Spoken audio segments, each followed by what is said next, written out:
ঘর পাইয়ে দেওয়ার নামে কাটমানির অভিযোগ। মুর্শিদাবাদ থানায় উপপ্রধানের বিরুদ্ধে গণ অভিযোগ। রাজ্যে পালা বদলের পর থেকে বিভিন্ন প্রান্তে একের পর এক দুর্নীতির অভিযোগ সামনে আসছে। এবার ঘর পাইয়ে দেওয়ার নাম করে সাধারণ মানুষের কাছ থেকে টাকা তোলার অভিযোগ উঠল মুর্শিদাবাদ জেলার লালবাগের নতুনগ্রাম গ্রাম পঞ্চায়েতের উপপ্রধান সাহেব শেখের বিরুদ্ধে। স্থানীয় সূত্রে জানা গিয়েছে, সরকারি আবাস প্রকল্পে ঘর পাইয়ে দেওয়ার প্রতিশ্রুতি দিয়ে বহু মানুষের কাছ থেকে টাকা নেওয়ার অভিযোগ উঠেছে। অভিযোগকারীদের দাবি, কারো কাছ থেকে 5,000 টাকা, আবার কারো কাছ থেকে 10,000 টাকা পর্যন্ত নেওয়া হয়েছে, কিন্তু দীর্ঘ সময় পেরিয়ে গেলেও অনেকেই এখনো ঘর পাননি বলে অভিযোগ। এই ঘটনার প্রতিবাদে রবিবার প্রায় 300 থেকে 400 ক্ষুব্ধ এলাকাবাসী একযোগে মুর্শিদাবাদ থানায় পৌঁছে উপপ্রধান সাহেব শেখ সহ আরও 3 জনের বিরুদ্ধে লিখিত অভিযোগ দায়ের উদ্যোগ নেন। মুর্শিদাবাদ থানা সূত্রে জানা গিয়েছে, অভিযোগ গ্রহণ করা হয়েছে এবং পুরো ঘটনার তদন্ত শুরু হয়েছে। আমাদের কাছ থেকে টাকা নিয়েছে, 5,000 টাকা নিয়েছে। ধমকি দেওয়া হয়েছে যে টাকা না দিলে আমরা ঘর দিব না। ওদের বাড়ি গিয়ে আমরা টাকা দিয়ে এসেছি, বা সুদের টাকা দিয়ে গিয়ে দিয়ে এসেছি। হুমকিটা কে দিয়েছিল? ওই যে মটন না কি ওর নাম। মানে উনি কি ওখানকার মেম্বার? হ্যাঁ, আগে ছিল। সাহেব ওই ওই এখন উপপ্রধান, আগে মেম্বার ছিল, এখন উপপ্রধান। মোটর মেম্বারও দুজনেই টাকা নিয়েছে। দুজনই ছিল যখন টাকাটা দিই। তৃণমূলের নেতা? তৃণমূলের নেতা, হ্যাঁ। দিয়ে তারপরে কি? তার 5,000 টাকা আর কি বললে টাকা নিয়েছে? ঘর দিব, ঘর পাবা, লিস্টের নাম এসছে। কাকে দিয়েছিলেন এই টাকাটা? মোটর বউকে, কি নাম তার? নার্গিস। নার্গিস কি খাতুন? হ্যাঁ, নার্গিস খাতুন, উনি কে? মেম্বার, তৃণমূলের নেতা? তৃণমূলের নেতা। আপনার নাম? আমার নাম ললিতা দাস। এখন কি চাইছেন?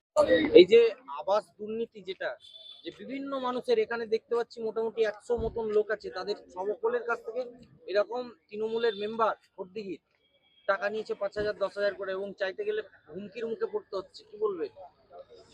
দেখুন, আবাস দুর্নীতি যেটা, এটা নতুন কিছু না। এটা তৃণমূলের শেষ জামানা, যেটা প্রথম থেকে তো আপনারা দেখতে পাচ্ছেন মিডিয়ার মাধ্যমে যে বিভিন্নভাবে বিভিন্ন জায়গাতেই দুর্নীতি হয়েছে। তো আমাদের এখানটাতেও দুর্নীতি হয়েছে, এটাও নতুন কিছু না।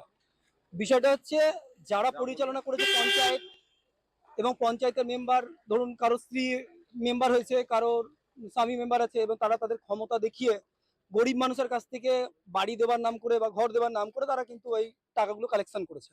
এটা সবাই জানে, ঠিক আছে। আমাদের এখানেও হয়েছে, খড়দিঘি অঞ্চলেও হয়েছে এটা, ঠিক আছে। আর আপনারা দেখতে পাচ্ছেন যে আমার সঙ্গে যারা আছে বা পিছনে যারা দাঁড়িয়ে আছে, এরা প্রত্যেকে কিন্তু ওই অঞ্চলের, এবং তারা প্রত্যেকে কিন্তু শিকার হয়ে গেছে, এক কথায় এই আবাস যোজনার শিকার হয়ে গেছে। এবং এদেরকে বাধ্য করা হয়েছিল সেই সময়তে প্রেসার দিয়ে, যে টাকা না দিলে পরে আবাসের বাড়ি পাওয়া যাবে না। এটা কিন্তু এদেরকে বাধ্য করা হয়েছিল।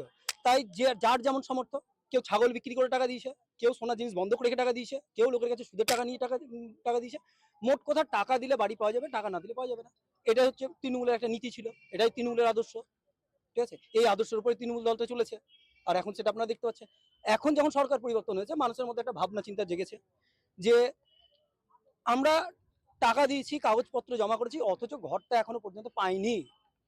সেই ঘরটা যাতে তারা পায়, সেই ব্যবস্থার জন্য তারা এখন যখন তাদের কাছে যাচ্ছে, তারা উত্তর দিতে পারছে না, মানুষ তাদেরকে ঘেরাও করছে।